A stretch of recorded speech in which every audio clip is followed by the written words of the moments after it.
Wow, Olomouci is quite beautiful. I didn't knew here before, but it is very so. The architect is so beautiful, and the people are so nice and they're warm, and I feel like at home. Wonderful buildings, wonderful host.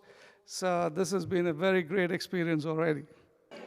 So, ISSWOV is a great opportunity to find researchers to collaborate with. For instance, we did an interesting project that we found 3 profiles of employees based on their scores to test on work ethic.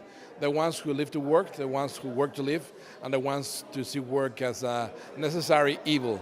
So at some point we wanted to validate those 3 profiles if they were stable across cultures, but across very diverse cultures.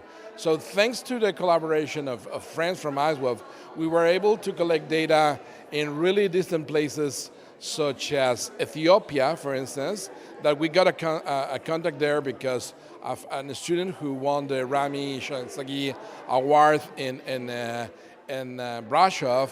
He was doing research in Ethiopia. He's from Estonia, and then some old-timers from New Zealand also participate in the study from Portugal, from Romania, from let's say from Bolivia as well. So it was a great opportunity to consolidate all those relationships that were established in different conferences along the life of ISSWOV.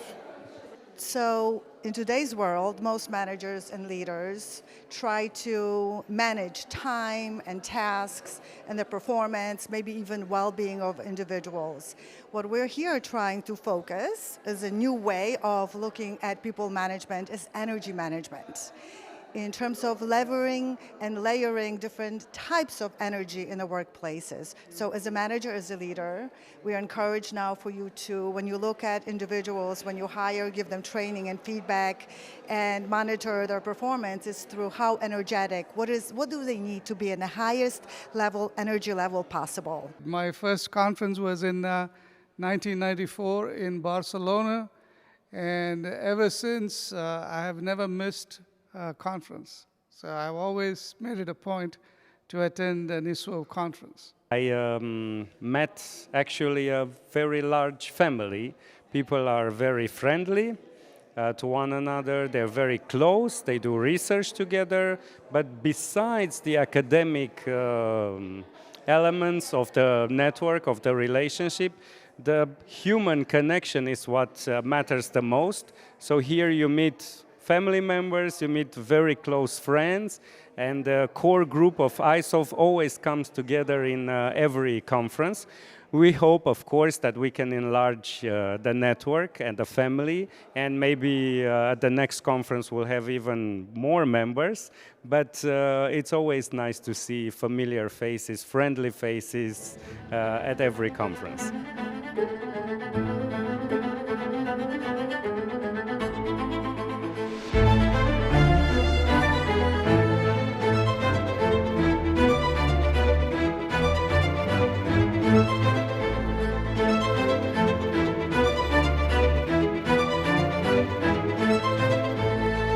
When I look at the new era of AI and the new world we are facing, when I think about it, I think that the major thing that we need to be able to be in a mind state of paradoxical thinking.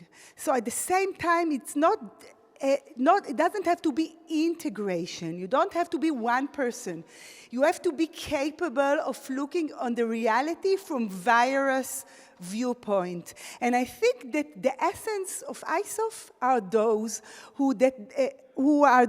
those values that you can study values from various domains, perception, psychology, business, sociology, work studies. And when you get to this conference, you get an extensive viewpoint that serves you in the new era. You can be able not to do integration, but rather than unintegration, be able to perceive the world in a different way, and it helps you in the future to be capable of dealing with various complicated dilemmas at the workplace and at the research. I think the theme of the conference is very relevant for our times, particularly in the age of AI, and that is one of our themes for this conference. So I think it's very timely and topical that we are talking about the topics that are relevant today. I can give you another example. I just came out of a conference, a session in the conference, where they were talking about the effect of war on employees. So I heard a paper about how employees are reacting to the stresses of war.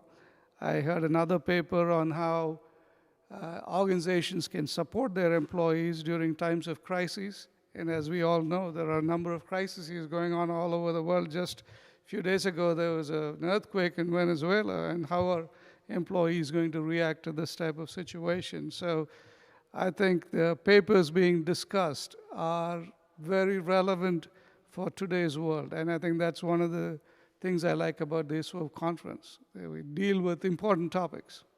If there is no congruence between the values of the organization and the person, so people are burned out because your resources are depleted. If you think you need to go this way and the organization is need to go this way, so you're all the time stressed, and chronic stress is bringing you burnout, and you're not satisfied. So it's better a good fit. It's a very good question. Thank you for that. Ultimately, it's the power of values in an organisational setting. I truly believe that the research that we do here, working in multiple countries, multiple companies around the world, allows us to understand the power of values in influencing behaviour and creating better leaders and more enriched companies. It's really hard to tell the difference, and sometimes they're so intertwined. I don't know if you can tease it apart sometimes. And so I think being passionate about your job is great. And I myself am very passionate about my work. I think the way to distinguish the two is to ask two questions. Why am I doing this work? Is it because I love it, or do I feel like I ought to be doing it? Those are two different types of motivations. And second, what are you doing outside of work? What's your relationship with work when you're done? Are you still thinking about it? Are you still worried about it? Or are you able to detach from it and enjoy your family and enjoy your activities? Because one is more workaholism and one is more like work engagement and work passion. And so, again, they're very much intertwined, but I think asking those two questions can get at, do you have a healthy relationship with work, or is it a little bit unhealthy and kind of can be to the extreme?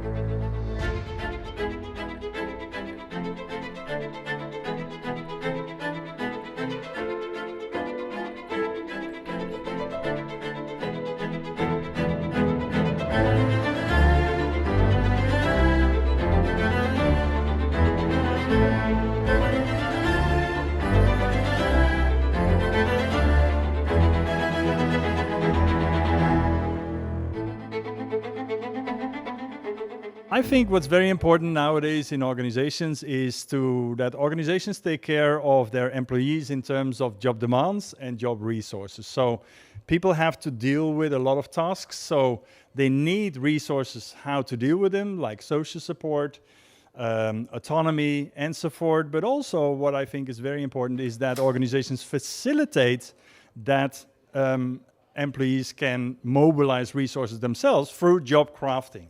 So job crafting is that employees really try to initiate new resources optimize their demands, and that can help them really to work with the constant changes that organizations have to deal with. Okay, I think that this is a topic that we research a lot also here in ISSWOV about this need of purpose. And what I see, unfortunately, in academia, that now it is becoming very transactional in the thing that the only KPI is how much do you publish, and not much of this work is really meaningful.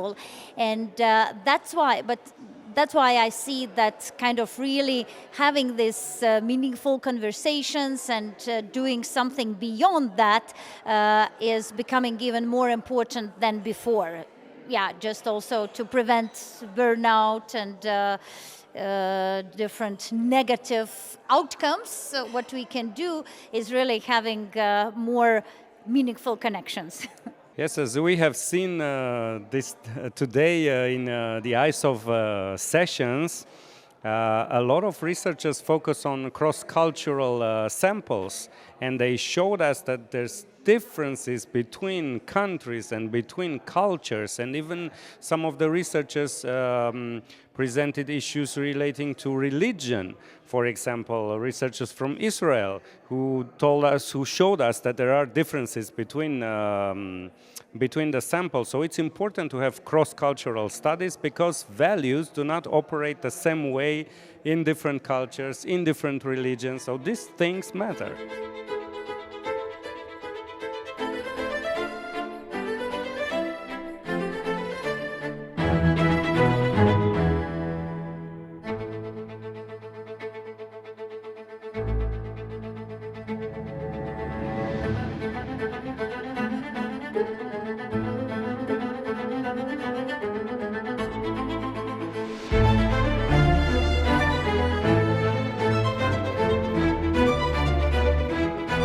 All the research that I heard today were speaking about crisis and mental health crisis. And I think that what I really want to take back with me is how to better improve employee well-being during time of crisis, because I think we don't have yet the perfect answer for this question. So this is the main thing.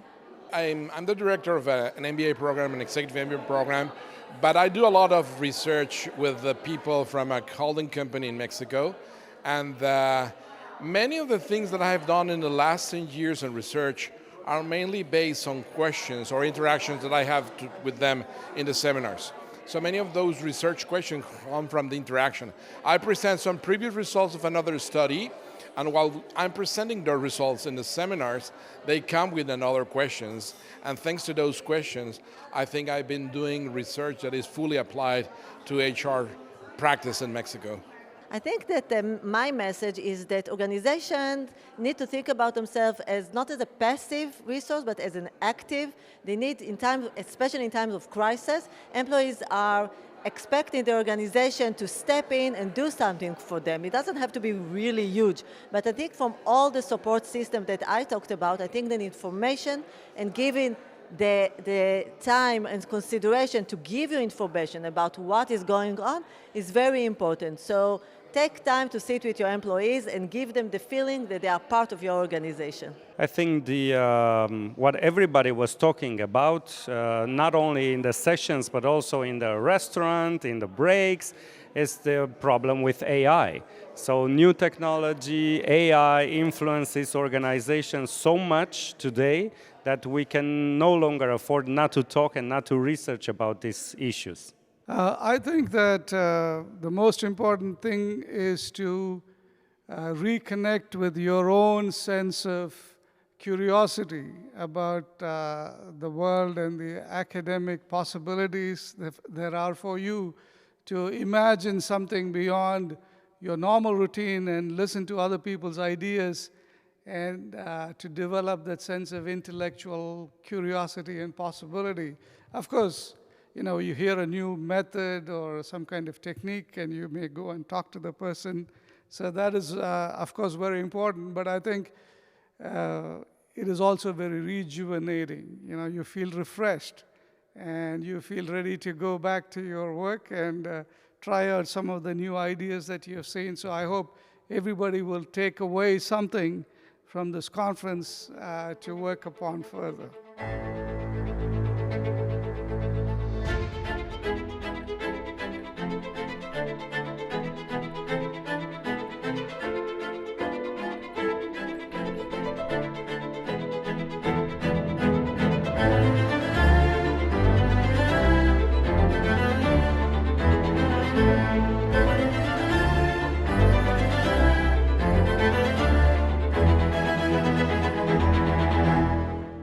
I mean, that's the story of my life. Actually, as a doctoral student, I created a measure of work values based on the 4 high-order values of the Schwartz theory, but contextualized in the work setting. So in the past 20 years, we have done a lot of research trying to discover which is the profile of work values of the employees that have a high likelihood to commit to an organization, which is the profile of those employees who experience higher satisfaction. And also in a very nice paper published in the Journal of Business Ethics, we discover the work ethic profile of those employees who tend to commit unethical behaviors at work. And probably it's the most prominent paper in that line of research in particular. I'm a big proponent of looking at your communication patterns. And so how does your work team communicate with each other? How does the supervisor communicate to his or her employees? And is it that when a message is sent, there is the expectation of an immediate response? Because I think that creates what we call the always-on culture. And then employees have no time to, they're unable to detach because they're always anticipating maybe my boss will reach out to me and I have to respond. And that detachment, as we know, is so important. And so one practical step is for the group, for the team, to talk about, all right, how are we going to communicate with each other, and in what modes, depending on the circumstances. So is it extremely urgent? Okay, phone call, absolutely. Is it important but not urgent? Schedule, send the email. They need to set clear boundaries about what hours are we going to communicate with each other versus via Teams or Slack, and what hours are not allowed if it's not an emergency, and being very firm on those boundaries and setting them and then reinforcing them. The leader needs to role model it, and they need to recalibrate if people are violating those boundaries. So that's one, I think, very actionable step that can really make a big difference. Professors maybe, or there are doctoral students who are getting used to the research process. So I would say have an open mind. Maybe what you've learned so far is telling you this is the right way to do things, or this is the right theory, and everything else is wrong. But have an open mind, see what is out there, and try to see how that will apply to your own research, and also look for collaborators. Maybe there's a professor you want to work with. This would be a good opportunity to make those connections. And there's a data collection opportunity in the country that you're living in. Approach that person and say, you have the skill. I want to see if we can collect some data, or some other form of collaboration. I think it's very important to use this opportunity to develop those connections, as well as, like I said, learn to expand your mind. Okay, we are here on a beautiful day at ISSWOV, at the conference in Olomouci. I really enjoy it. It's not only a beautiful environment, but I must say that the audience was so responsive. It was really amazing. So I really enjoyed talking about playful work design, job design in terms of demands resources, but also job crafting and sustainability crafting. So the next time that you have time to go to a nice conference, I would say go to ISSWOV.